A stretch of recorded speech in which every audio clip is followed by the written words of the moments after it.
All right. It is not November 3rd. It is not Monday. And it is not the one day that I normally officially set aside to do live streaming. And the reason is because I fell asleep. I set everything up, I advertised for it. I certainly hope, nobody waited up for it. If you did, I apologize. But I went into the room and, laid down on the bed and started cuddling the pup. He was super excited by the whole thing. And the next thing I know, it's 11 o'clock at night. I got up and I ate. And as you can see, what I've constructed of my Blood Angels army so far is very red. And the reason is I used Army Painter's Blood Red primer. Now, of course, I've got a lot more stuff to do, like paint the bases concrete colored or something.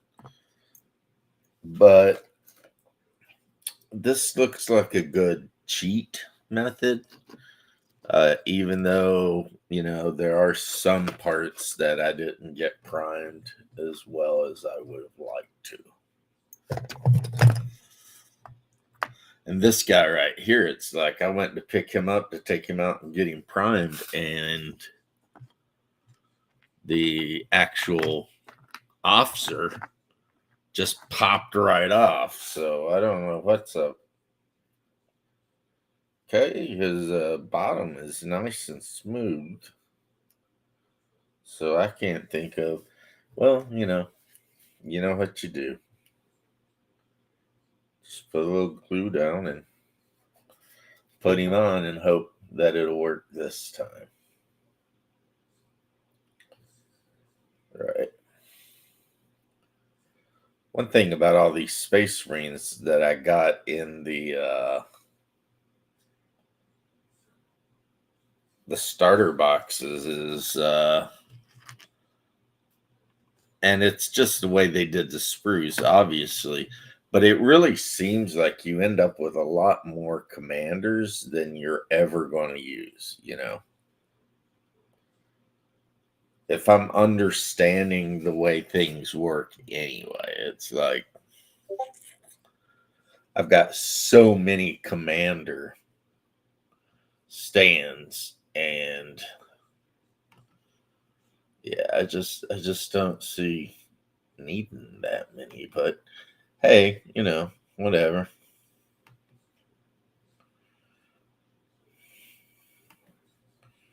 I realize that the Terminators with the power hammers are supposed to be like, I don't know, commanders or something. So,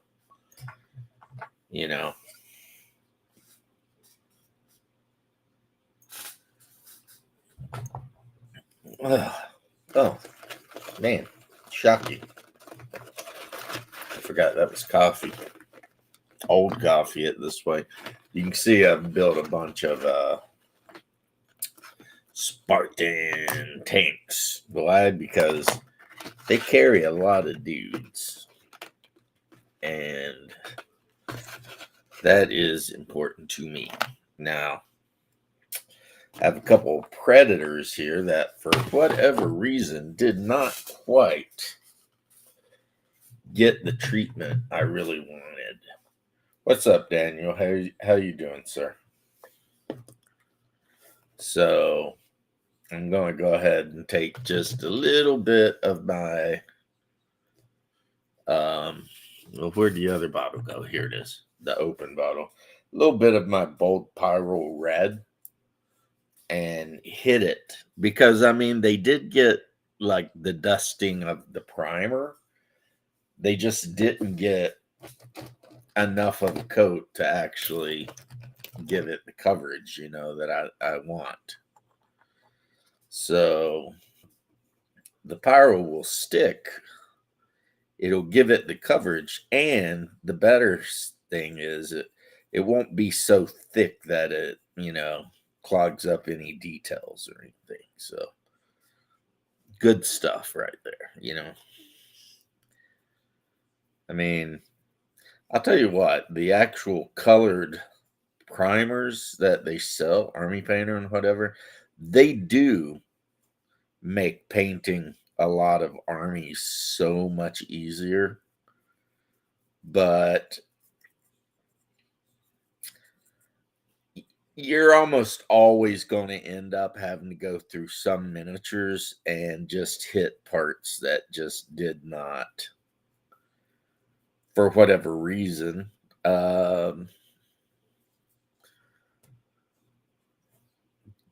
get the primer where you wanted it. And that's okay. I mean, it's better to under primer just a little bit and have to go back with a brush and pick out areas and fix them than it would be to over prime to the point that you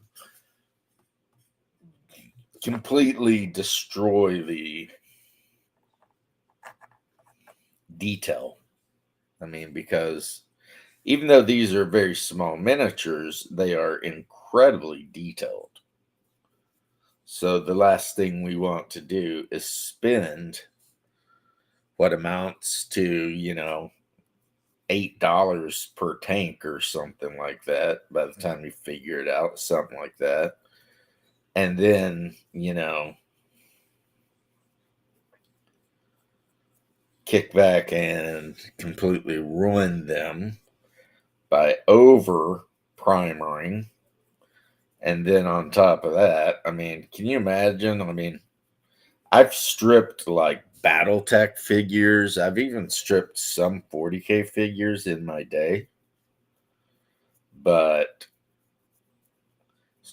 I just feel like stripping these guys would be just a whole new level of hell. Because one, they're plastic, so you can't use anything too strong on them, and they're very small, and just, yeah, I just don't think they would be a lot of fun. This guy right here is missing an exhaust pipe. So, because I dropped it and it hit the floor, so I'm going to have to at some point. I mean, I looked for it and couldn't find it, but at some point I'm going to have to look for it again. Just what it is, I'm just going to have to. I'm up late, kinda, I guess, but maybe up early. I mean, I fell asleep at like, I don't know, 5 o'clock. So, and the saying that I've been told is if you're laying in bed and you can't sleep, it's actually better to get up and do stuff around the house until you are sleepy than it is to just lay in bed and, stare at the wall or whatever. So up I got. So now I'm painting the bottom of this thing. There's no reason really to worry about painting the bottoms, but I do because I'm, that guy, I guess. So we'll put those guys aside. Let's double check and make sure everything that we really wanted to get primered got primered. These guys, it looks like just a tiny little bit on the inside here. Could use a little bit of, there we go, just, a couple of little areas. I really do like the Spartan tanks. I have like 4 of them for the 32 millimeter, the full size, I should say, version of 30K.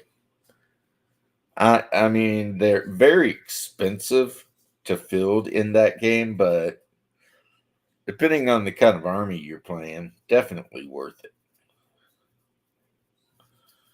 right? Definitely worth it, but we'll see. We shall see. Oh man.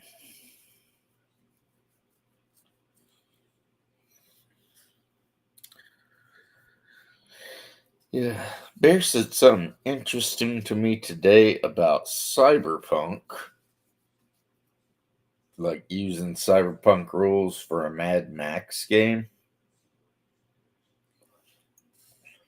which would definitely work. But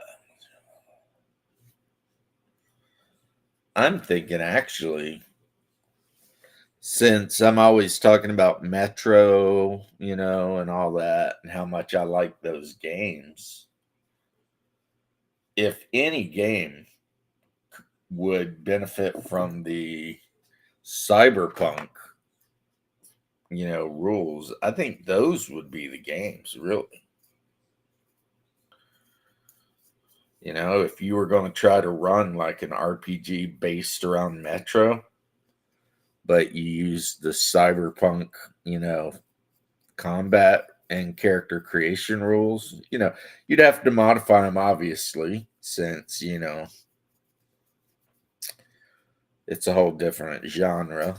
But those would be good rules for that, I think, you know.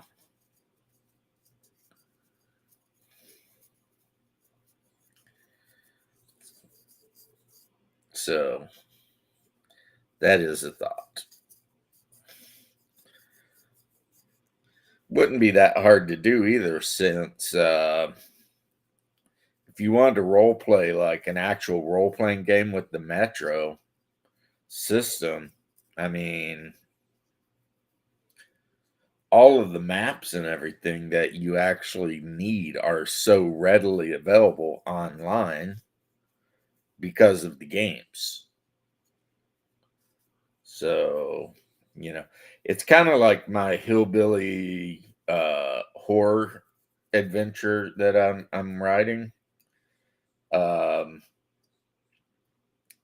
the vast majority of the region that the hillbilly horror game is taking place in is readily available online. Maps of that region, whether you're looking at like 3D Google Maps or old fashioned maps of the region or whatever. I mean, they're all there. So uh, that would be pretty easy, I think. D20 Modern would be good too. And you know what? It's funny you bring D20 Modern up because one, that is my wife's favorite role playing system in the entire world. That is her favorite. She likes D20 Modern a lot. And two, especially in the modern last, I don't know, 10, 20 years, it seems like people have kind of just forgot about it. It's like you just don't hear about it as much, I guess is what I'm saying. And it's like it's not in production, obviously, but you can, drive through RPG a lot of the stuff. And it's like however, some of the stuff, I'll tell you this. I don't know why, but drive through RPG wants like 50, $60 for the Urban Arcana book, which is like, damn, I'm lucky. I am lucky that I already owned it. You know what I mean? And that has to do with the fact that a guy I know was moving out of town and he had like a complete collection of Die 20 modern stuff. I mean, every single book and some of them multiples of, right? He brought them over to the house and he was like, hey, man, I can't take these with me, but I'll take $50 for the whole thing. And I was like, no way. You'll have to take at least 100. And he was pretty pleased by that because, I have a rule about taking advantage of people, you know, and $50 for it was literally a comic long box, if you know what one of those are, slapped to the freaking top with all of the D20 modern stuff. D20 modern, D20 apocalypse, D20 the armory book, D20 the monster book. I mean, I'm talking about every D20 thing, every D20 thing. And he was going to sell it to me for $50. And, being that I like the guy, he's a good guy and everything, I wasn't going to try and. I've been like that my whole life, though. Which, me, I like talking about me. I loves me some me, but like, another example was this one guy was going through a divorce and he had the Games Workshop modular table, which I still have out in the garage, except heavily modified. But it's the one that come with like 6 2 by 2 foot plastic panels that all can be linked together, right? And he wanted to sell it to me again for like $50. And I know he was going through a divorce and everything, so that's hard times, right? But I refused. I gave him 150. And even that's only about half of what he paid for it, but you know. And again, it's just because the one thing I never want to be is a merchant. I don't want to be a merchant. I don't want to be, the kind of guy that's trying to get the cheapest price here so I can upsell it there. I don't know. There's something I find so distasteful about that, you know? And I'm not even trying to be judgmental or anything. If, like, anybody who ends up ever hearing this is a merchant that does that stuff, well, I mean, that's okay, cool, good for you. But I just don't want to do it. It's me. To quote the popular breakup thing, it's not you, it's me. You know, I just don't want to be that kind of person. I don't know. I don't know what that means. I mean, I am a free market capitalist. I just don't like the idea of, taking advantage of people when they're at their lowest point of their lives. It seems somehow just wrong. Like right now, I've been selling all my 40K stuff off, and I've been selling it at an incredibly reasonable price. Like, and I have to admit, it makes me really happy when people come over to buy the 40K stuff and they see all the stuff that I'm, selling them for the price. They're like, "Oh my God, really?" And I'm like, "Yeah." And the fact that they're so excited about the great deal they're getting, and they are getting a great deal, admittedly, it just makes me happy. You know what I mean? It's like I'm happy I'm getting rid of stuff I'm never going to use again. I'm happy they're happy because they're getting such a great deal. And it's not like they're taking advantage of me because I'm the one setting the price.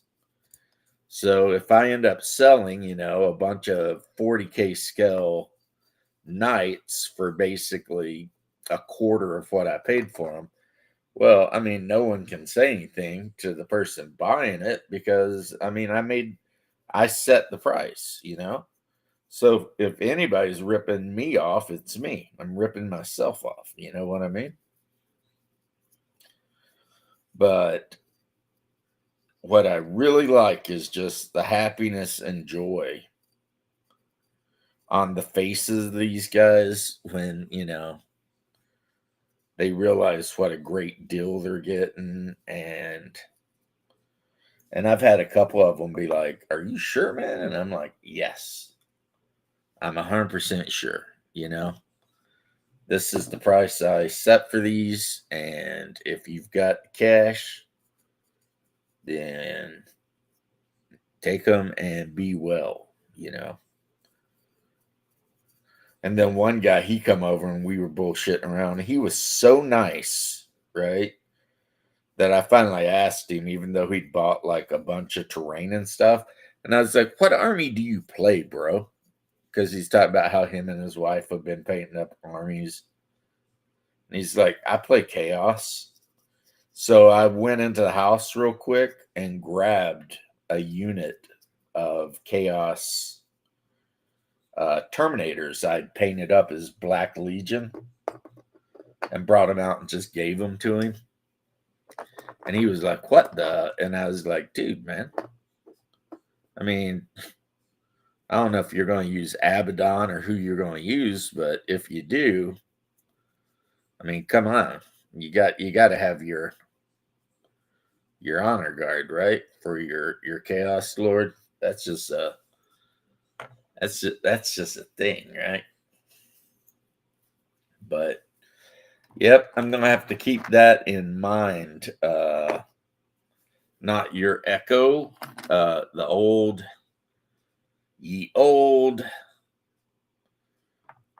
D20 Modern, which absolutely is a great set, and surprisingly does not get the love that really it should.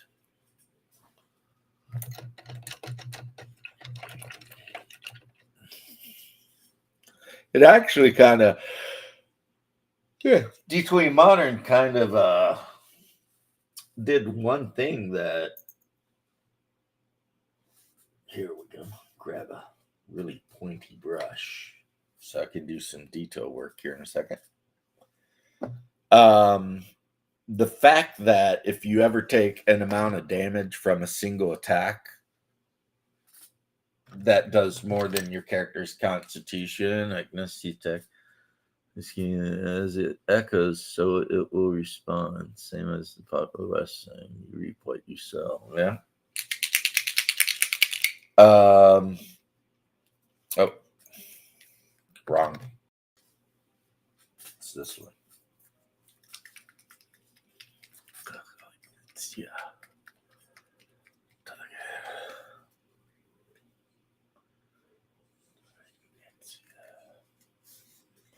Yeah, I can see the two words that are kind of the same, Agnetia and Otkilnetia.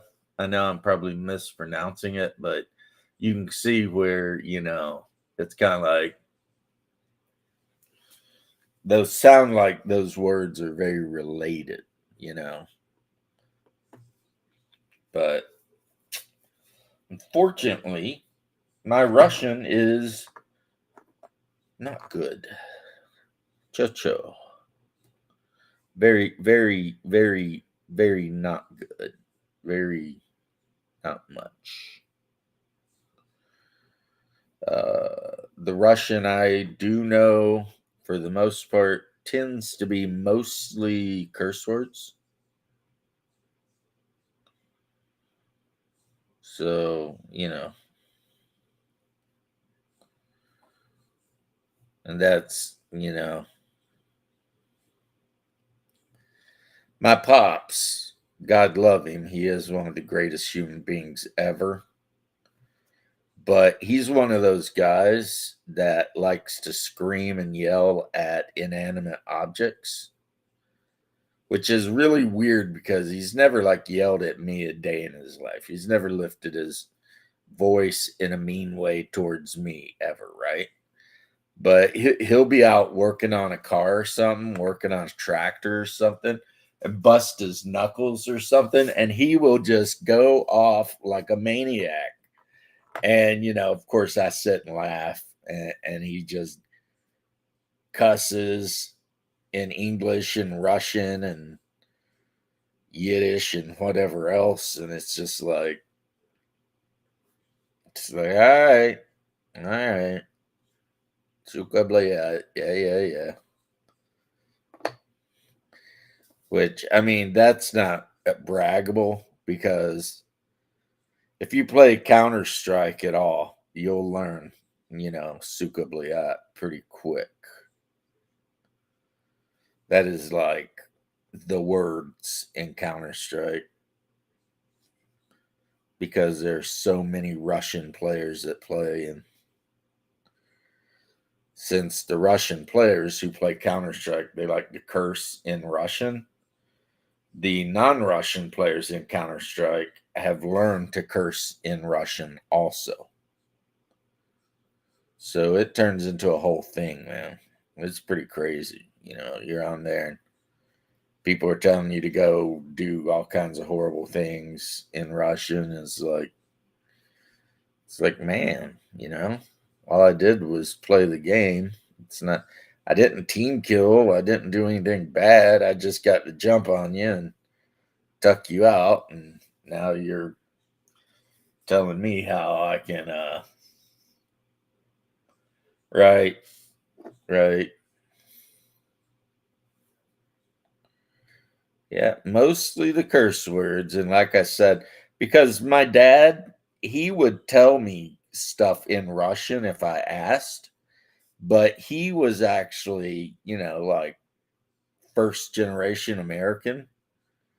And his mom was really kind of hardcore about them speaking English because people in America, they used to be that way. You come to America and like the first thing you do is you learn to speak English. And there's stories of people who come over and would literally, even though they spoke like Polish or Russian or whatever, they would make rules like to their kids, we only speak English from now on. And that was just the thing, it was just the rule back in the day, which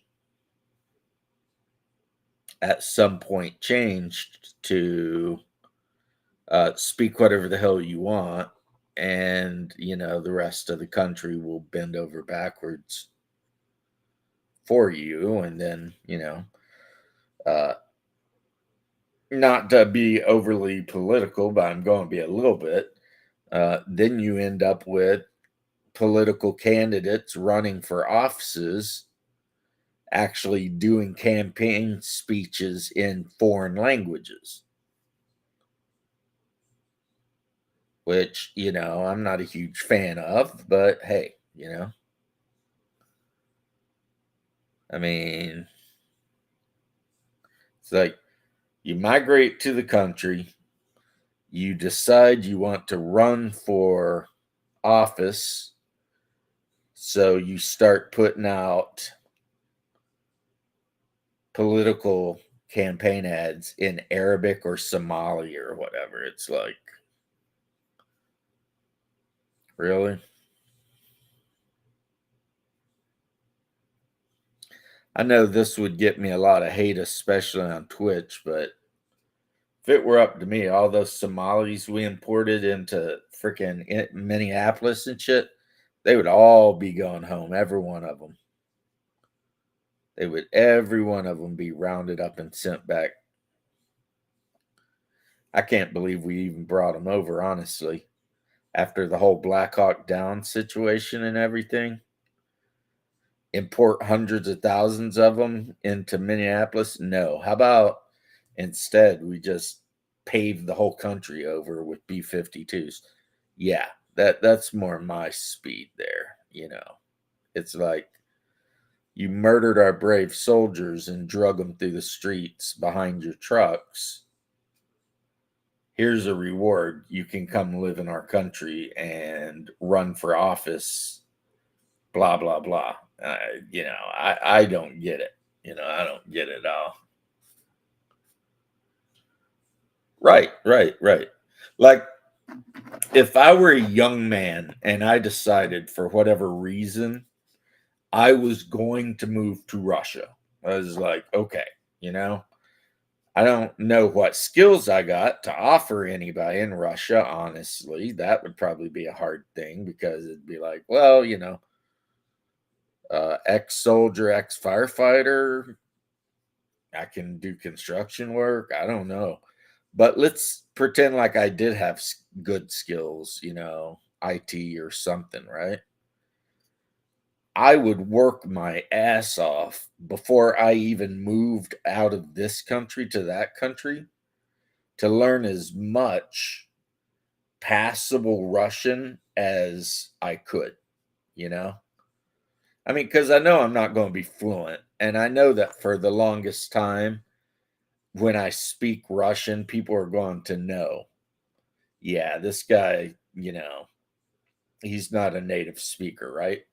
But it's just a matter of, in a way, it's like just a matter of respect, It's like, I am here. I am trying to be a part of your civilization, your culture, your whatever. And the least I can do is embrace your stuff, not build my own little neighborhood and insist that, I get to keep living the way I did in the country I left. Because if I wanted to live like that in the country I left, I could have just stayed in that country. But I'm not sure how I would like living in Russia anyway. It's like, I love the culture. I love the food. I'm a huge fan of like a lot of that, but I don't really think I would appreciate living in like an old commie block somewhere in a city, and in an apartment building, and I mean, that is just not my lifestyle.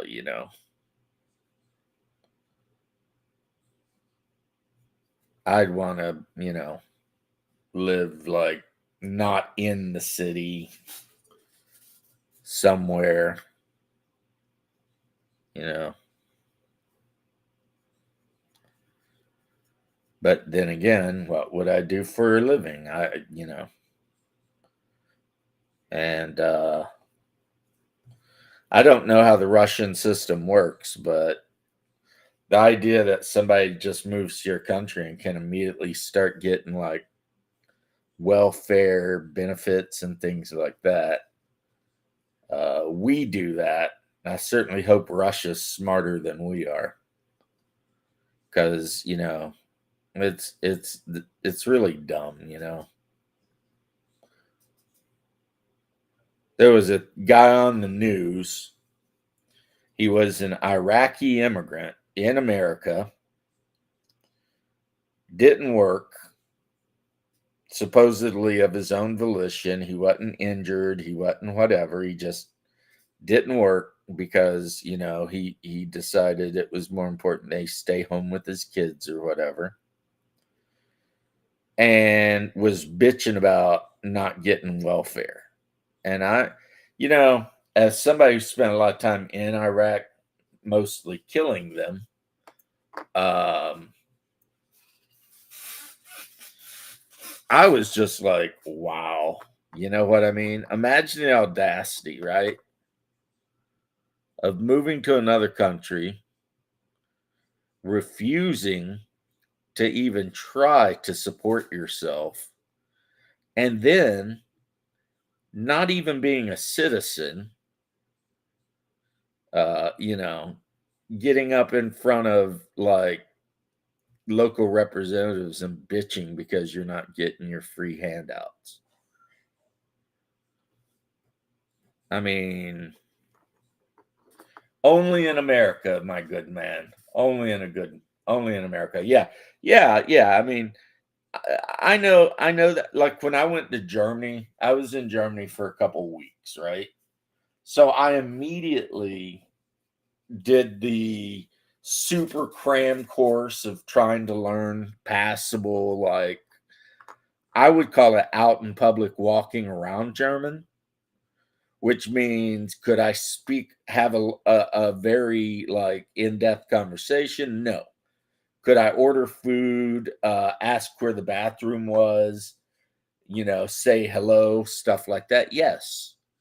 And damn near every German person I ran into spoke English anyway, but I could tell that they were super happy with the fact that I,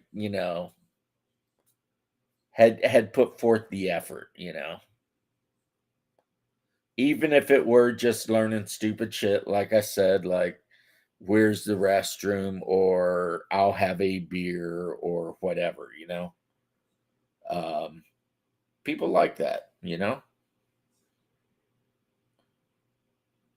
Even here in America, like if you come to America to visit and you at least try to learn the language and our culture, and unlike what some idiots will tell you, yes, America does have a culture. 100% we have a culture. Um, People are going to like you a lot more. But if you come over and you kind of hang out in your own little enclave and, try to separate yourself from everyone else and you don't embrace our culture, but you continue to like push your culture, it's going to cause some people to get a little resentful. You know, they're going to be like, "Mm," you know. Now, one culture in America, in my opinion, that managed to pull it all off excellently is the Chinese. Actually, Asians in general. Because the Asians come over, and while they will 100% continue to like do their own thing, like when they're out in public, they're, speaking English and trying to be part of the community. Um, so yeah, never really had any issues.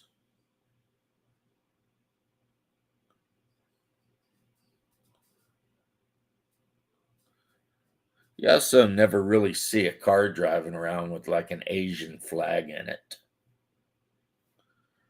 At least I haven't. In America, the people are the most proud of where they come from are almost always the people who come from like the worst countries.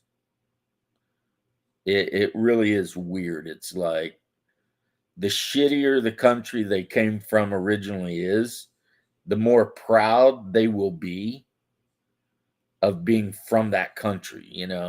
The more likely they will be to have the flag of that country, like, you know, flying in their car and stuff. So you're driving around and you see a dude and he is happily flying like the flag of Haiti in his car. And it's like, but everybody knows Haiti sucks. It's literally like hell on earth, right? It is like one of the worst countries anybody could be cursed to be born in. But that's the people who are going to have flags. Another group of people that always have flags in their car, Puerto Ricans, who are American citizens, but they're like super proud of being Puerto Rican, and I'm always like, my buddy Miguel's Puerto Rican, and I'm always like busting his balls about because I'm like, why are you so proud? It's like you're a tiny little island in the Caribbean that has never been independent since your entire existence. You were kind of like the consolation prize to the United States for us to agree to give up Cuba after the, Spanish American War. It's like, it's not that I want to hate on you. It's just that I don't understand what you're so damn proud of. It's like, what have you actually done? What are you proud of? But they are freaking, super, super proud of their whatever. And it's just like, I guess I could understand it more if they'd, been part of a huge cult, like an empire at one point. Like if I run into a Mongolian guy and he's like, I'm Mongolian, I'm very proud of being Mongolian, I'm probably going to be like, yeah, I totally can see that, because at one point your people conquered basically a quarter of the world or whatever, right? But when you run into people from countries that have literally no achievements whatsoever in their history at all, but they're super proud, maybe it's just I'm just I don't know, a weirdo, but to me it's just like, why are you so proud? I mean,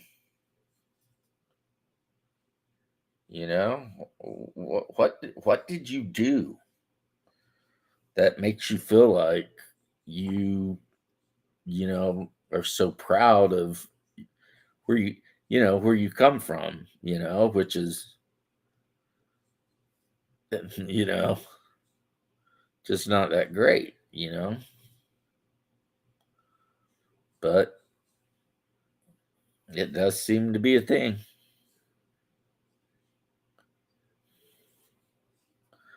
Tell you, my Serbian brother-in-law, he hardly ever talked about being from Serbia.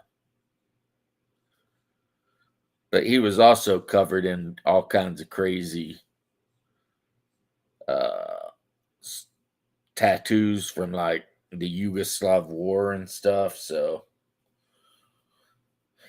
I think he must have seen some shit during that time period, since that was about, he had been about the right age for that.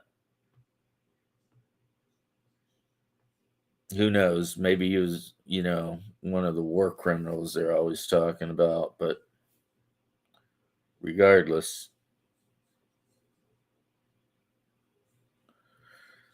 in case you can't tell, guys, I'm just jabbering while I'm painting a couple figures real quick before I go lay back down and try to get some sleep.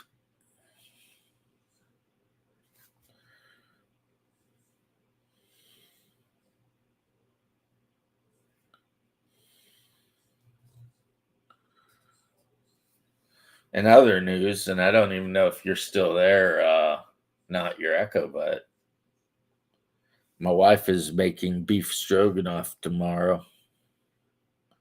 I'm very, very excited for that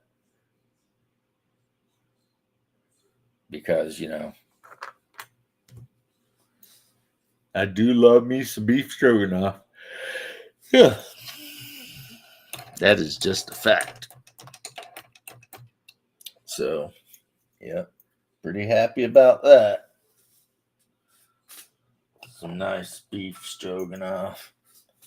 See, the thing I cook a lot around here, besides curries, but one of my favorite things to cook is not stroganoff.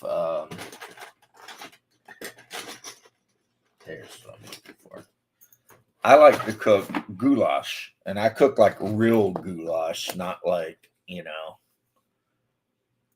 what other people would call goulash. When I cook goulash, it is, finger sized bits of beef or lamb or pork, and it's done up with the onion and paprika and garlic and marjoram, and it's basically a thick soup or a stew, really, when it's done right. um and the wife will eat it as long as she throws some sour cream on it, and you know whatever. But yeah, my wife's not the hugest fan of Russian food. So, like when I cook borscht or something like that, she's like, you know, she'll eat it, but she don't love it. But one thing I don't cook is stroganoff, and she does. So that's a big thing. And I don't know how you guys do it or if you even do it, because I know a lot of food we think comes from other countries. America actually just invented it and then claimed it was from another country or something. But when she does her stroganoff, she generally serves it with egg noodles. So you've got the delicious beef stroganoff served over, egg noodles. And yeah, huge fan. Huge fan of that. But as I've said, probably way more than most of you guys care to hear, because I'm constantly talking about, my wife's a great cook. That's one thing I will say. She is a great cook. She cooks like she's a 1950s housewife. And, you know, the other thing that makes her completely awesome is she's really cheap. Unless it's she's buying me something, I should say. So, you know, during birthdays and Christmas and stuff like that, I always get hooked up big time.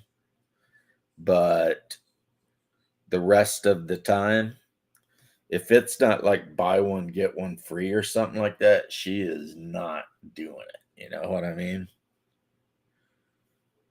And that's so nice.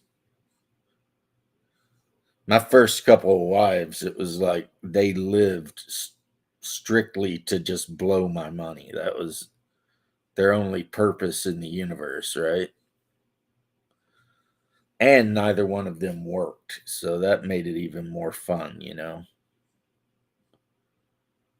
The fact that they didn't work and I did, and all they did is blow money on stupid ass shit. But this one, she works, she brings in a lot of money on her own, and she cooks, cleans, does all the wife stuff.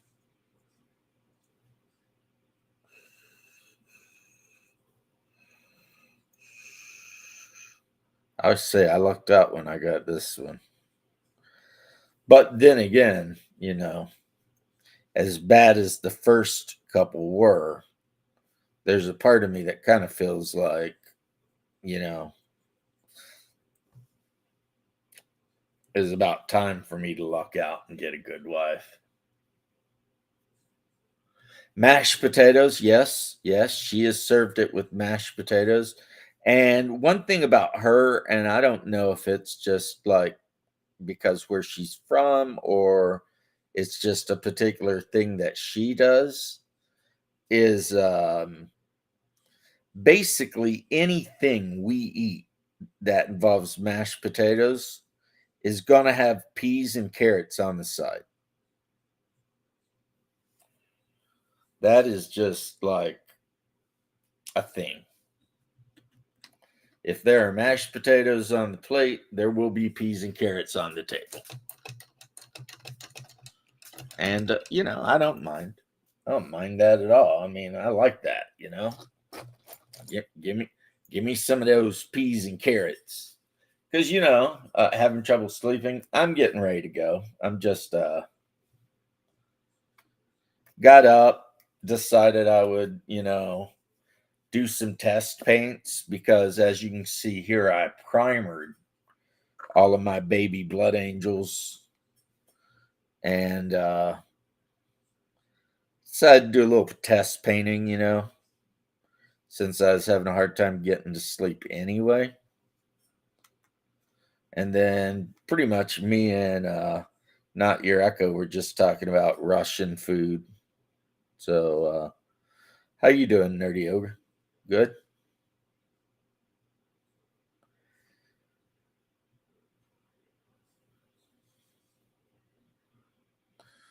Yeah, I was just FYI too, I was listening to you and the rest of the crew in Bruce's game the other day, so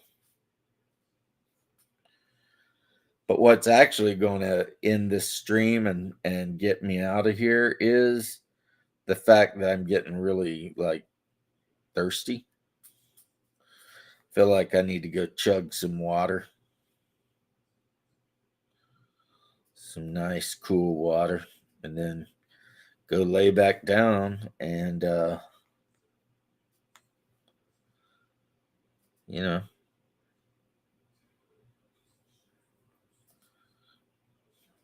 I would say wait for the Sandman, but I've read the Sandman comics. I don't think I'd want to meet him.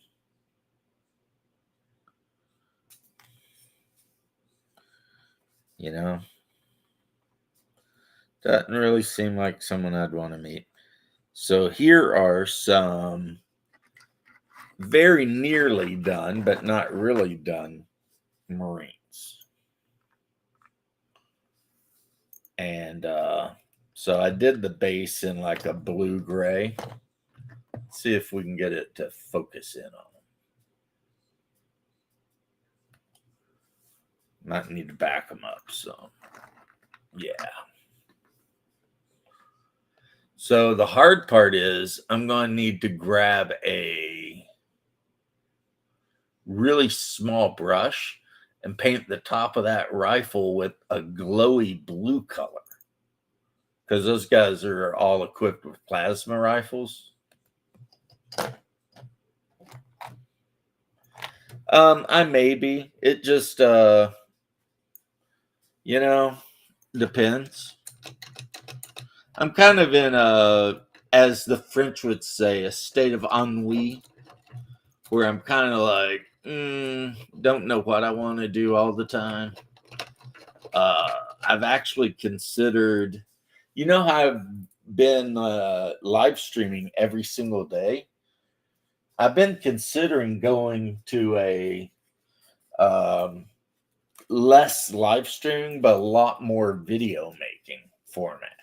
You know what I mean?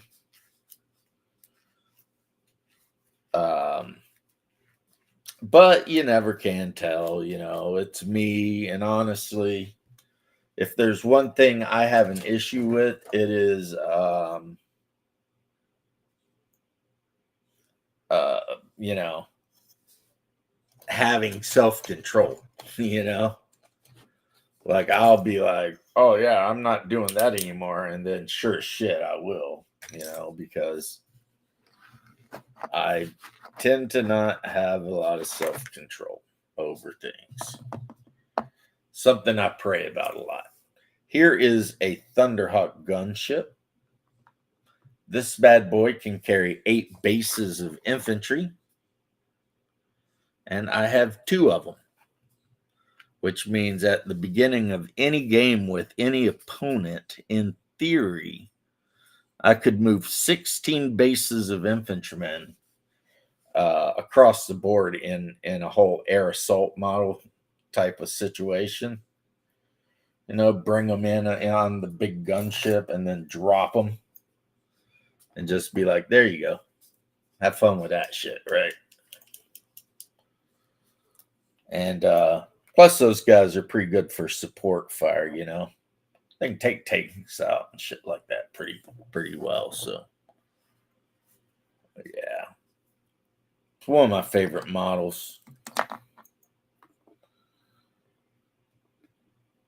But so 8 guys. I have 8 Space Marine Assault Marines, which have jump packs.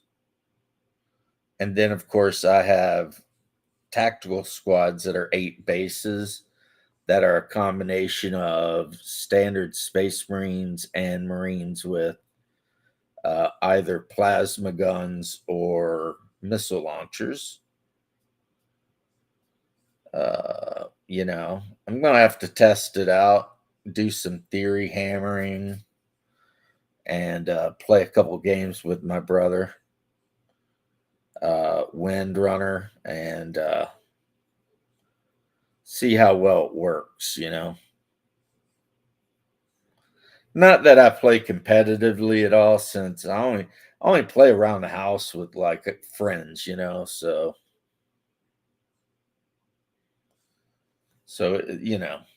it's a thing like that. And I'm really torn because I love my Blood Angels. I really do. They're the first army I ever had back in like 95, 96. I do love Blood Angels. However, I'm a huge fan of the Imperial Guard too, just because of the whole, you know, individual human soldier, fighting heroically against shit that's just way, way more powerful than he is, and still being like, F it. I mean, that's the true heroism. I mean, a space marine, to the layman, the actions of space marines may appear heroic, but when you realize that their entire creation is around them being that way, then they're not really that heroic, honestly. You know?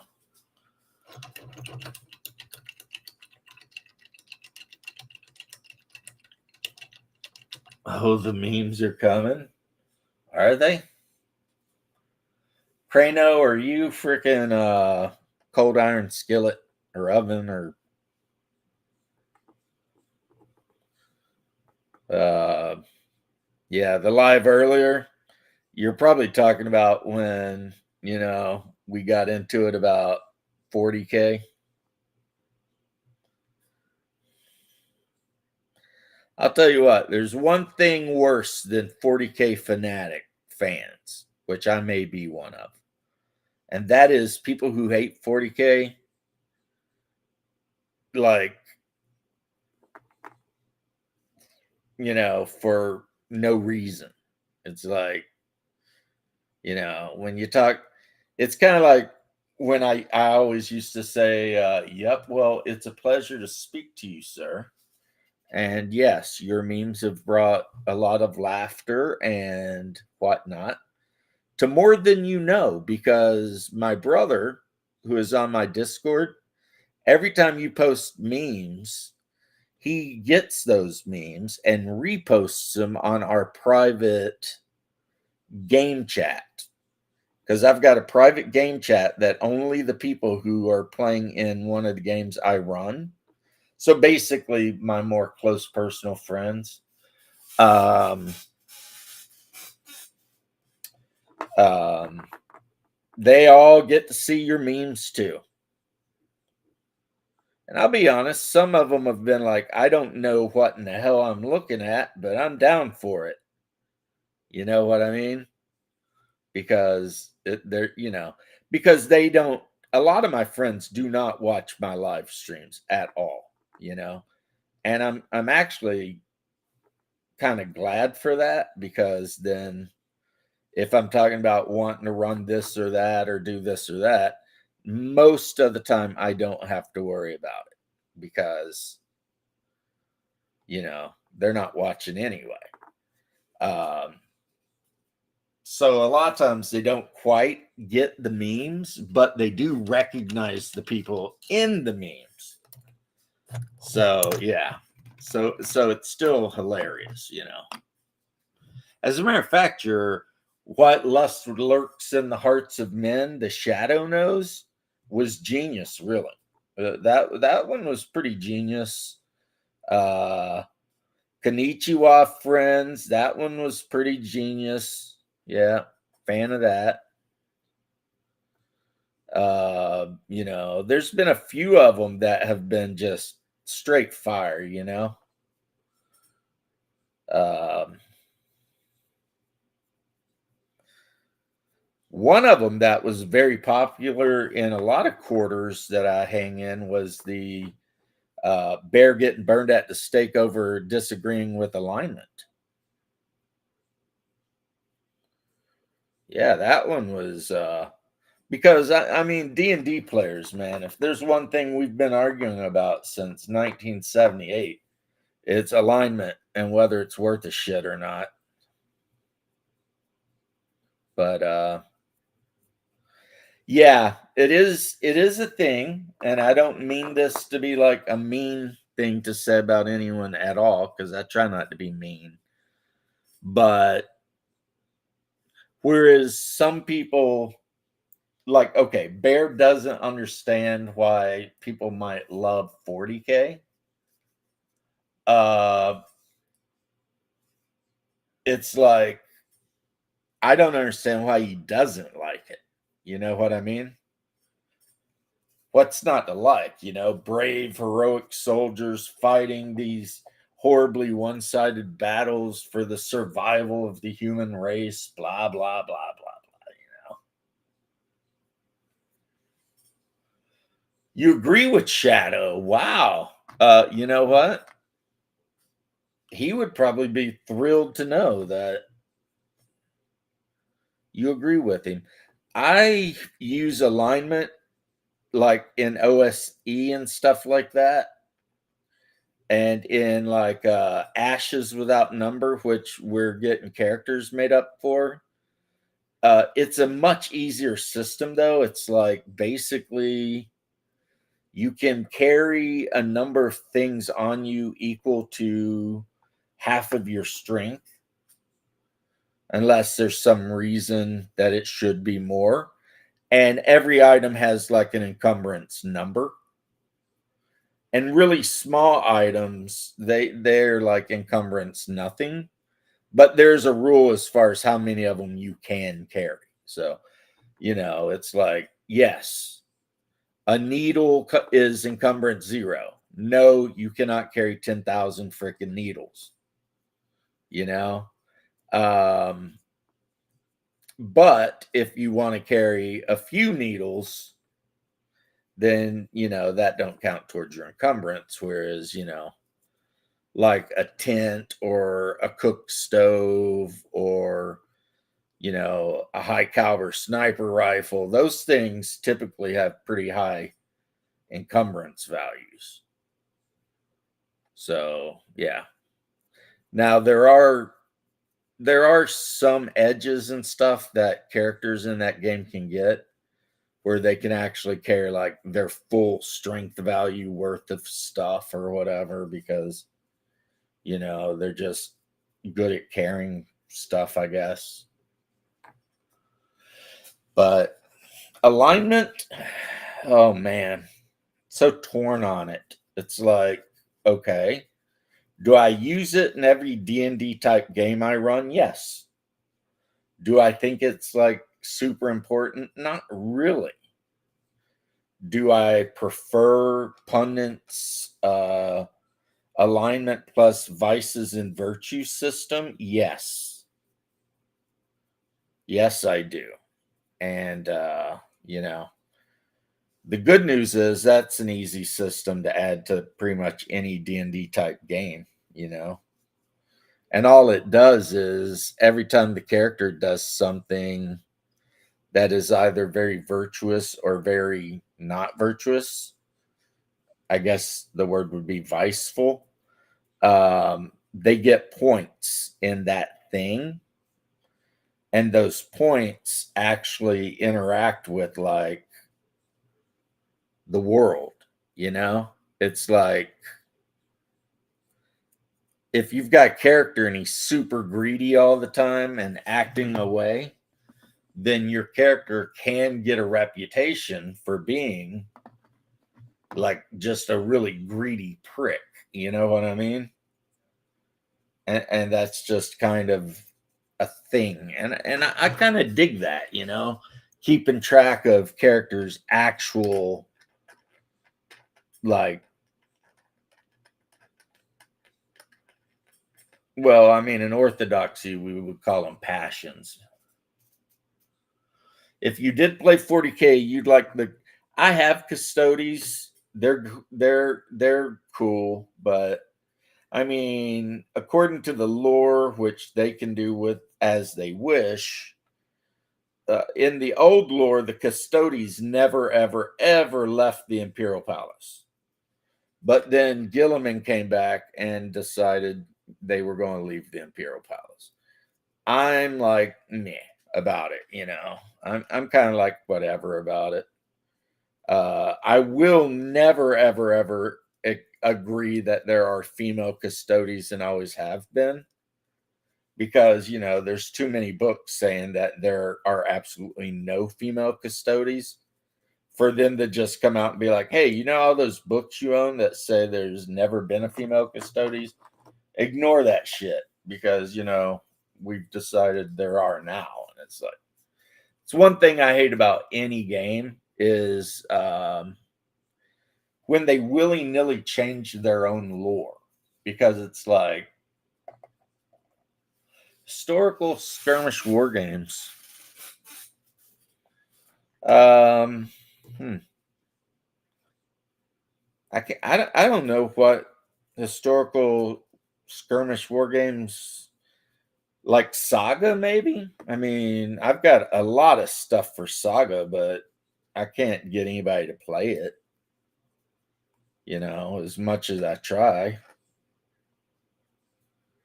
Like, I've got an army of Arabs, I've got a Byzantine force, a Crusader force, Anglo-Saxons, a couple of types of Vikings, Dark Age Irish. I mean, and I mean dice and all. I've got the whole kit and caboodle ready to go, but every time I sit down and explain it to one of my buddies and say, "Would you like to give this game a shot?" They're like, "Nah." And I'm like, "Well, then what do you want to do?" And they're like, "How about we just play Oathmark?" And I'm like, "All right," because I mean, I have to admit, I do love Oathmark, you know, a lot, with every part of my body, including my PP. To quote, what's his name, the guy that had real ultimate power. I don't know if you guys remember that guy, but he was awesome back in, like, I don't know, the 90s. He had real ultimate power. Raven's Feast. I have never seen it, but if it's, as you say, simple and fun, that is two things I love. Because those words describe me to a T. Simple and fun for some people. That's how my wife would describe me. But then again, I have a reason. And it's because when I was young, my mom called me to sit on her lap, and she told me to listen really good to what she was going to tell me. And then what she told me was to be a simple kind of man. And of course, that's a Leonard Skinner song, but you know, I worked it into the conversation because I do that sometimes. But it's also a song worth trying to live your life by, honestly. You know, they were not wrong when they did that song. You know, just be a simple kind of man. Be someone you love and understand. And baby, be a simple kind of man, right? Right? Don't waste your life on a rich man's gold. All that you need is in your soul. And you'll find a woman. You'll find love. And just remember, my son, there's someone up above. And be a simple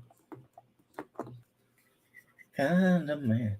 Viking and fighting, but we play Saxons and Danes. Nice. Yeah, that's a lot of when I used to go to the local comic shop, the Coliseum. That was a lot of that was uh, so many people played Vikings that I made like Dark Age Irish.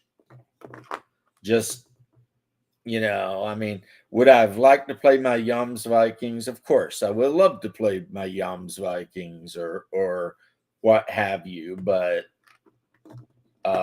you know, if everybody's going to play freaking Vikings, I'm going to play some freaking Irishmen then, or and then if we played a more like the game the game has rules and everything for like the Crusade era.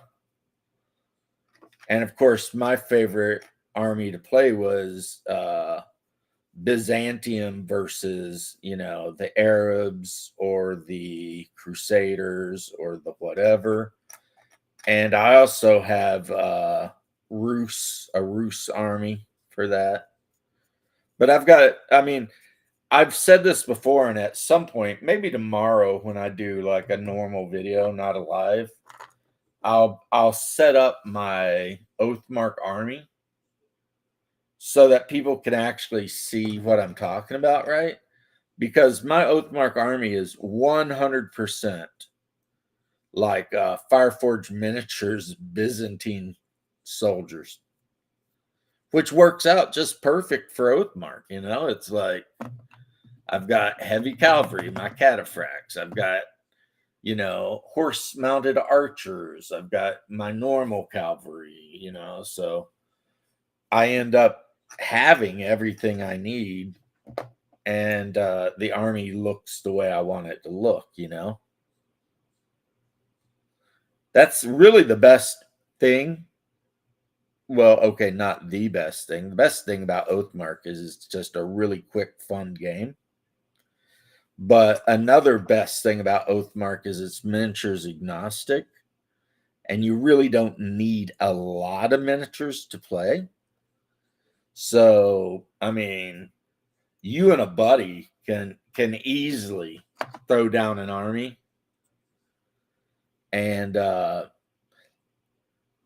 play a really fun, really like strategic game that actually requires thought and skill and more than a little luck here and there, and it's just a great game. I mean, the guy who makes Oathmark, he also makes Frostgrave. And if you've never played Frostgrave, you have seriously just missed out. Like you need to look into that one. Put this guy back here for a second. That glowy blue, that's a Sakaran tank with the big ass twin plasma gun on it. I've got some that have the twin autocannon too, but I like to mix them up. And I mean, I play with all of them, so it's not like I'm, trying to, you know, have alternates so I can swap things in and out. Once I hit the 3,000 points with this army, that's going to be it. I'll be done. And, whatever I've built, that's just what I will play with. And if it works, it works. And if it don't, it don't. Got my Spetsnaz shirt on today. But yeah, Oathmark is a great game because you build a kingdom.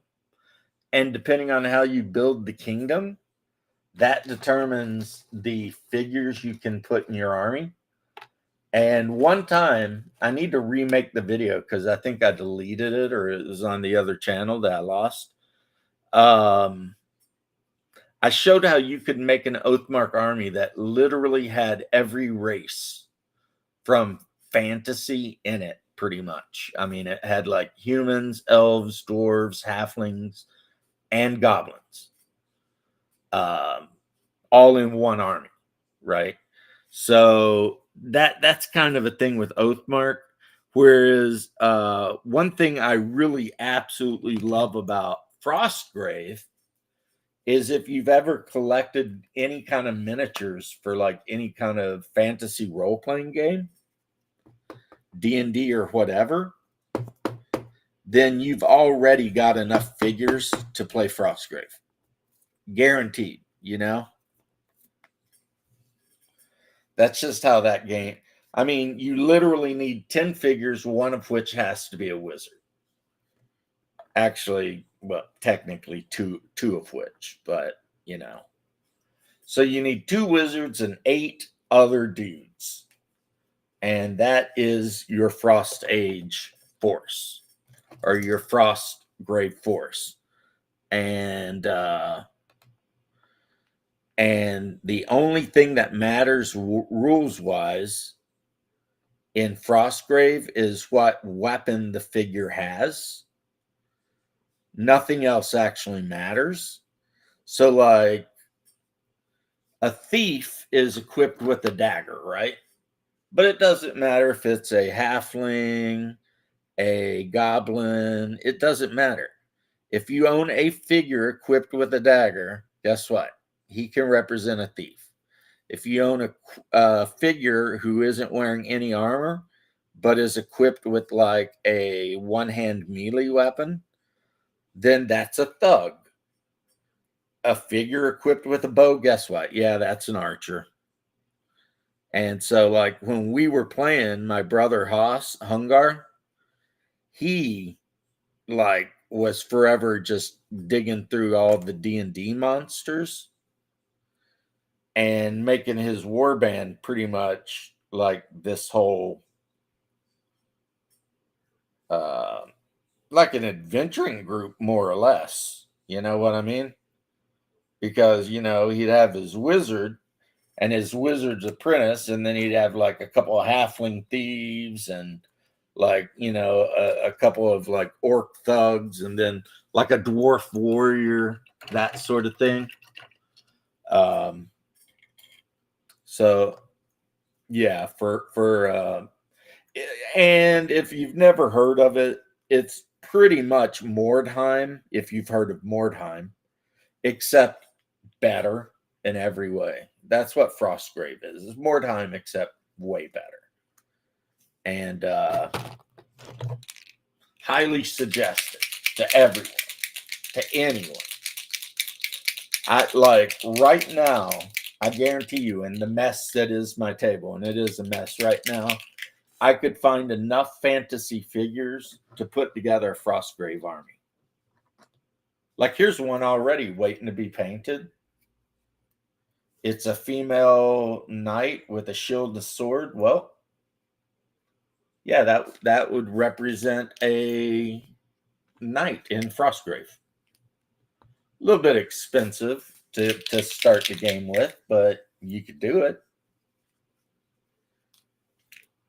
And like I said, the main thing that matters is how she's equipped, or he, not really any other thing. So now this guy right here, he wouldn't be in Frostgrave because obviously he's some kind of weird mutant. I mean, he's got like some kind of a hubcap for a shield. He's wearing a sign for back armor. He's got like a buzzsaw blade attached to a handle for a weapon. I changed out the head, though. I didn't like the head. So if we do start playing my Ashes Without Number radioactive mutant wasteland game, then he could be a bad guy or he could be a good guy, you know? And then, of course, you know, the players are going to have access to, some cars. Actually, a couple of the players that have been made already have motorcycles. So that might be like a whole different thing. You might have a guy riding around in the last of the V8 Interceptors, and then some other characters riding around on dirt bikes or, whatever. Like, and then like a guy in a truck. Depends how many people play. It's looking like there's going to be 8. So making sure that they definitely have, adequate transportation is the thing. And in that game, like having a car is not really too far out there. So, yeah. And I'm thinking I'll just use my Gamma World 2nd edition map for the map that they're playing on for like North America, and especially the region between Eastern Kentucky and Eastern Pennsylvania up to like Pittsburgh. And I don't know, like maybe one of them will have like this car done up, and you can see the size of the mutant next to it. So, it scales good. But I've got a bunch of other cars I need to paint up. I've got like a little like I don't know what this is. It almost looks like a Jeep, but like the Jeep pickup truck or something like that. And of course, the back of it's just full of scrap and everything like that. And one of the characters is a scrapper, which means all they do is go into like, cities and stuff and collect scrap metal and whatever and use it to build stuff. This could be the perfect vehicle for them, Plus 2 people could easily set in it. So one of the characters that doesn't start the game with a vehicle could, ride in that. And then, of course, we've got any of the characters that are like mounted on motorcycles. We've got their motorcycles. Plus, I've got a bunch of like mutants on motorcycles too, to represent bad guys, and buggies like this. One of the characters actually might end up with one of these kind of buggies because his character's past background is Raider. So I might give him the old Mad Max, pipe and whatever, just jammed together dune buggy type thing. You can see he's got some scrap tied to the back. He's got some like I-beams and loot or whatever, a couple, extra tire for the back. This guy could be like, "This is my ride," right? Standing where you can see him. He's like, "This is my ride. Get away from it. I'm going to jump in it." And then, of course, since it's a survival type game, you're going to have like one, they're going to be looking for gasoline. They're going to be trying to avoid the mutant hordes, or zombie hordes, not mutant hordes. Plus, there's going to be, mutated animals in the wilderness waiting to eat them. Yeah, it's going to be a whole thing. Now, Bear was like, "Why have mutants and zombies?" And the reason is because you can have zombies, which were created by who knows what, bioweapons, whatever. And then you can have mutant zombies, which aren't actually zombies. They're just really mutated people that kind of behave like zombies, right? And then I've already decided in my game the zombieism doesn't pass through a bite or a claw mark or anything like that at all. Like you can get bit by a zombie and not become a zombie. How it actually works is everyone is automatically infected with it, and when they die, they're guaranteed to rise as a zombie, right? And of course, when I say everybody, there's always exceptions to the rules, which is some characters can take an edge that makes them completely immune to the zombie um, thing. Whether it's, see, I was thinking about being like smarmy. The players will never actually probably know what caused anything because it's already been 100+ years. But the reason that the zombies become a thing is because nanites were released into the air to try to prevent entropy, to make things not rot naturally the way they're supposed to.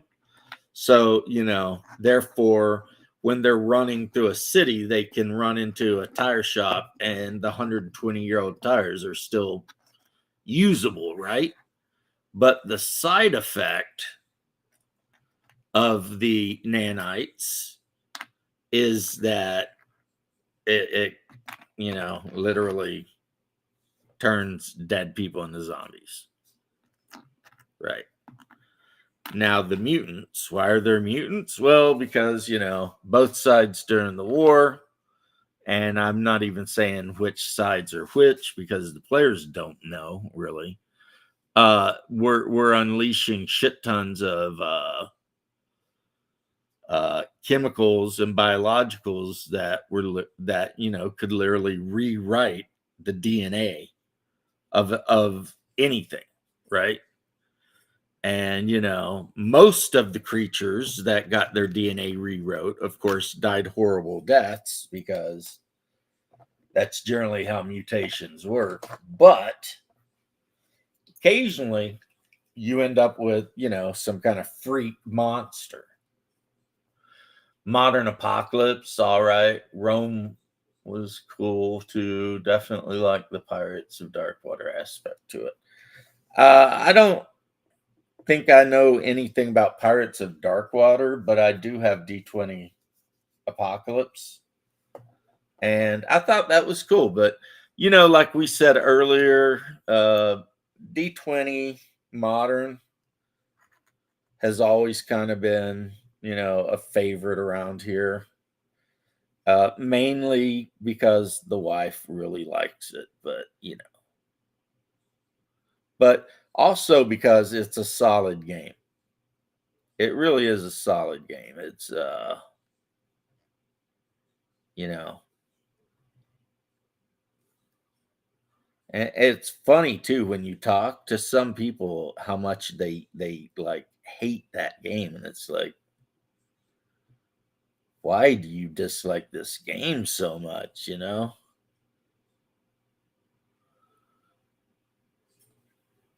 Like, hmm, people are weird, man. That's all. People are weird. But of course, my biggest problem with D20 Modern, if you're going to play like the Far Future one, I would much rather just play Traveler and be done with it, basically. But it could be said that I am a little bit of a Traveler fanboy, and I do accept that. I acknowledge it. It is what it is. Yeah, I'm a little bit of a Traveler fanboy, and I will play Traveler pretty much any chance I get. Unfortunately, my players at my table are not into hard science at all. So the closest I will ever get them to like sci-fi games would be Star Frontiers. You know what I mean? Because Star Frontiers is like super kind of space opera. And so, yeah, they'd be a lot more down with that, which means all of the money I spent buying the Traveler 2300 stuff, you know, I may never get to use, but I'm not going to call it a waste though, because I've thoroughly enjoyed reading it. I'm of the same opinion about that as I am about my purchase of the fourth edition of Twilight 2000. While I may never be able to talk any of my players into playing the game, um, I have thoroughly enjoyed reading the rule set and learning it. And, you know, wish I hadn't deleted the video where I did a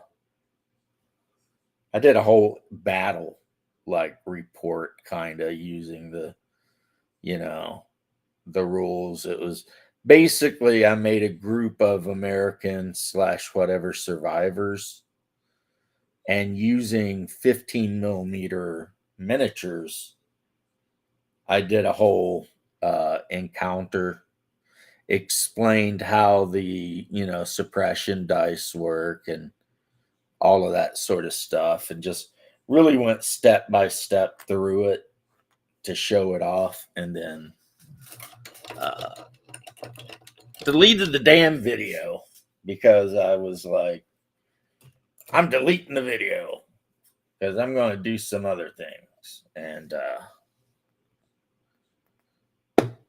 stupid. Stupid. Stupid. Shouldn't have deleted the video.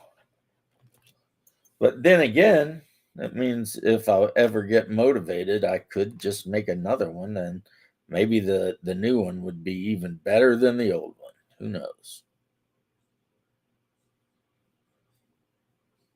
But yeah, when I got Twilight 2000 fourth edition, because I've got all the editions, but when I got the new one from Free League, one of the first things I did is set my 3D printer up and 3D print just a ton of 15 mil 80s 90s type military vehicles, and then I 3D printed a bunch of, I guess, like 10 mil soldiers. So the vehicles are actually, like 15 and the soldiers might be 10, uh, whatever it was. And that way I could play, with miniatures on a map. And a game like Twilight 2000, you really do want to have a map. Because, when you're dealing with tactical modern warfare, where people are chucking hand grenades at each other and stuff like that, it turns out that knowing exactly where everyone is a really good idea, you know. So, I mean, I'm sure you could play it without, or you could just do what the Free League people want you to do, which is use all of the beautiful maps and the punch out tokens and counters that came in the game itself. But of course, I always wanted to go above and beyond. And why would I want to use a little punch out counter to represent a, tank when I could 3D print a tank, you know? Now that I think about it, if I ever run that game, I'll probably just use the counters and stuff that came in the box and just play the old, as we used to say in the army, the KISS, keep it simple, stupid. Or some people say soldier, but I always heard it stupid. Keep it simple, stupid. And not worry about, all of the 15 mil whatevers. Which, if I ever get into the game Team Yankee, I'm set, man, because I've got like tons of 15 mil, tanks and stuff. But anyway, bedtime. Bedtime for me. Starting to get cotton now because I'm thirsty and talking too much. So check you guys out later. Have a good one. Peace and love. God bless and have a